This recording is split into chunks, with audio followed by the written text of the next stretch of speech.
Bom dia e desculpa por eu não ter conversado com vocês, porque não foi possível. A agenda foi muito intensa e quando sobrava uma hora, eu estava um pozinho da rabiola e eu não ia dar entrevista totalmente, sabe, desconectado com a minha beleza. Então, desculpem. Olha, eu penso que uma coisa importante está acontecendo na relação Brasil-China. É que a gente está ultrapassando aquela fase das commodities e a gente está entrando em outras necessidades.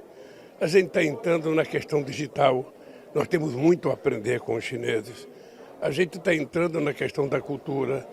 É preciso que a gente aprenda, e os chineses também, de que é necessário ter mais chineses nas universidades brasileiras e mais brasileiros nas universidades chinesas.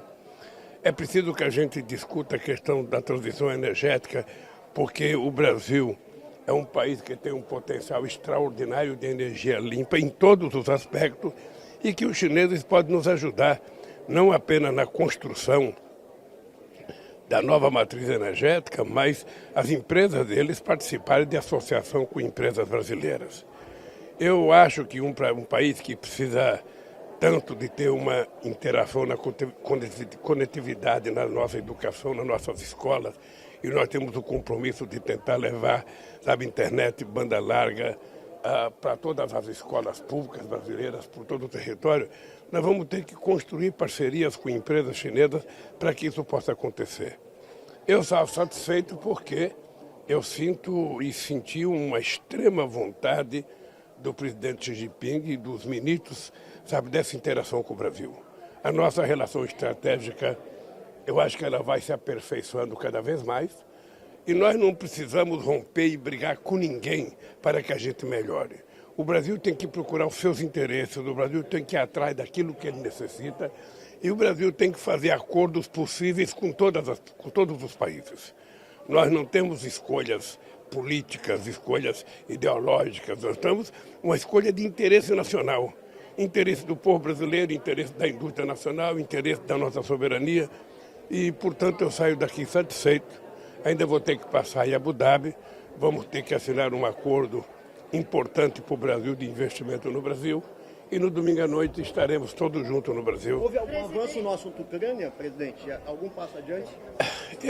Deixa eu te dizer uma coisa. Eu tenho uma tese que eu já defendi ela com Macron, com Olaf Scholz da Alemanha, com Biden. E ontem discutimos longamente com Xi Jinping. Ou seja, é preciso que se constitua um grupo de países dispostos a encontrar um jeito de fazer a paz. Ou seja, eu conversei isso com os europeus, eu conversei isso com os americanos e conversei ontem. Ou seja, quem é que não está na guerra que pode ajudar a acabar com essa guerra? Somente quem não está defendendo a guerra é que pode criar uma comissão de países e discutir o fim dessa guerra. É preciso ter paciência para conversar com o presidente da Rússia, é preciso ter paciência para conversar com o presidente da Ucrânia, mas é preciso, sobretudo, convencer os países que estão fornecendo armas, incentivando a guerra, a pararem.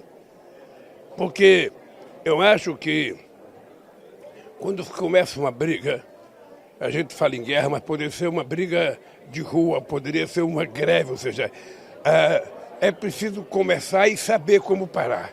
E muitas vezes a gente não sabe como parar. E eu acho que nós estamos numa situação em que acho que os dois países estão com dificuldade de tomar decisões. Se os dois países estão com problema de tomar decisões, eu acho que é preciso terceiros países que mantenham boa relação com os dois, criar as condições de termos paz, sabe, no mundo. Nós não precisamos de guerra. E eu acho que isso foi possível nessa conversa, a gente aprofundar. Eu acho que a China tem um papel muito importante, eu continuo reiterando que a China possivelmente seja o papel mais importante. Agora, outro país importante é os Estados Unidos, ou seja, é preciso que os Estados Unidos parem de incentivar a guerra e comece a falar em paz.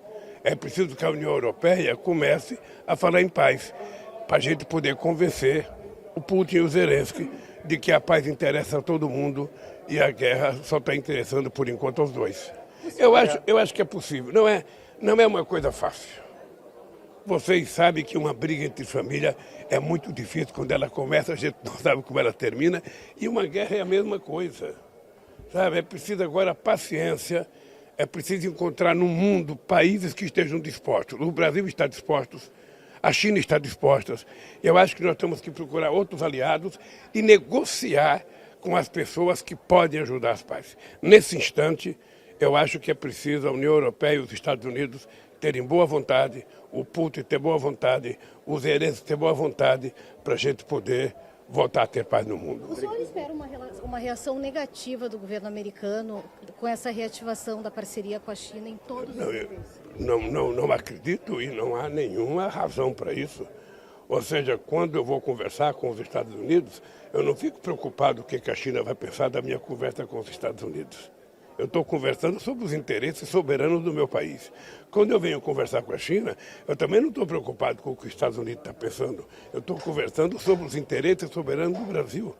É assim que faz os Estados Unidos, é assim que faz a China e é assim que fazem todos os países. Cada um negocia em defesa da sua soberania e da melhoria de vida do seu povo. Foi isso que eu vim fazer aqui.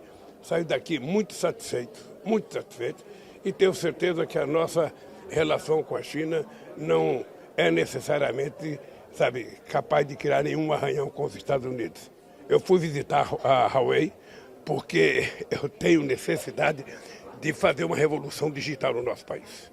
Nosso país está muito atrasado e eu acho que não é correto a gente não dar ao povo brasileiro a mesma oportunidade que outros países já têm. Portanto, gente... Obrigado. Sobre meio ambiente, presidente, meio ambiente, Brasil e China parece que não estão em lados opostos. Você acha que pelo menos consegue convencer os chineses de comprar o carbono brasileiro? Não, nós não estamos de lados opostos. Eu acho que em algum momento a gente podia ter estado de lados opostos. Agora eu acho que há uma conjugação de interesses para todo mundo compreender que o planeta é um só, todos nós estamos dentro do barco e se ele afundar não escapa ninguém. Então, os chineses têm responsabilidade com a questão ambiental, o Brasil tem responsabilidade e o mundo tem responsabilidade. O mundo industrializado precisa cumprir com a sua tarefa. Não é só oferecer dinheiro para os países pobres. Às vezes, dinheiro que não aparece. Ou seja, às vezes tem muito discurso do dinheiro e pouco dinheiro aparece.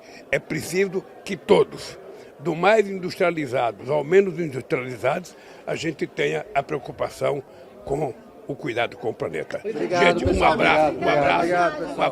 Obrigado. O Corinthians perdeu do Remo de 2-0, não está correto. Presidente, tudo de bom.